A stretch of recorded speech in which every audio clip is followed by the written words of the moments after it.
မင်္ဂလာပါရှင်ဒီနေ့မှာတော့သားသားမီမီတို့အတွက်ရောပုံပြင်နားထောင်ရတာဝါသနာပါတဲ့သူတွေအတွက်ပါချစ်စရာကောင်းတဲ့ယုံကလေးတစ်ကောင်ကြောင်းပြောပြပေးသွားမှာဖြစ်ပါတယ်အားလုံးသိကြတဲ့အတိုင်းယုံကလေးတွေရဲ့နှုတ်ခမ်းဟာအလယ်မှာကွဲနေတယ်မဟုတ်လားအဲ့ဒါဘာကြောင့်လဲဆိုတာသိကြလားဟင်ကဲ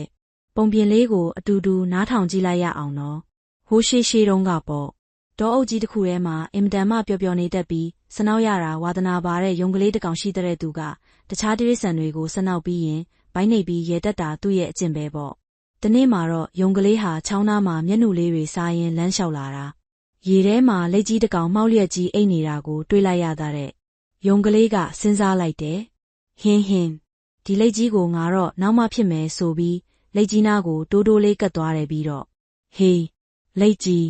မင်းရဲ့အခွန်ကကြောက်တုံးကြီးကြနေတာပဲငါလောက်တောင်အပြေးမမြန်ပဲနဲ့ဆိုပြီးလောင်ပြောင်တော့တာပေါ့။ဒါတင်မကသေးဘူးနော်။သူကလက်ကြီးကိုစေုံတင်မကပဲတခြားတော်တွေကတတဝါတွေကိုလည်းတယောက်ပြီးတယောက်လိုက်စတော့တာပဲမြောက်ကိုလည်းမျက်နှာနီကြီးလို့ခေါ်တဲ့စင်ကြီးကိုလည်းနှာမောင်းရှည်ကြီးလို့ပြောတယ်ပေါ့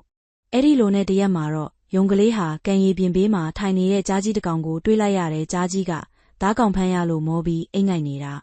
ယုံကလေးကကြောက်ရကောင်းမှန်းမသိပဲကြားကြီးရဲ့အမီးကိုတကိုင်းချောက်လေးနဲ့တွားရိုးလိုက်တဲ့ကြားကြီးကလက်နိုးပြီးဘသူလဲဟဆိုပြီးဟိမ့်လိုက်တဲ့အခါယုံကလေးကဘိုက်ကိုနှိပ်ပြီးဟာကြားကြီးလန့်သွားတာကြည်စမ်းပါဦးဆိုပြီးတဟားဟားရဲတော့ပါပေါ့သူကအယမ်းရဲ့ကျင်လုံးလို့ဘိုက်ကိုနှိပ်ပါဆက်ကိုဖျဲပြီးဟာဟီနဲ့အားရပါရရဲလိုက်တာရဲတာလွန်သွားပြီးပါဆက်ကြီးဖျဲလိုက်တဲ့အချိန်မှာနှုတ်ခမ်းလေးကဖက်ဆိုပြီးကွဲသွားပါလေရော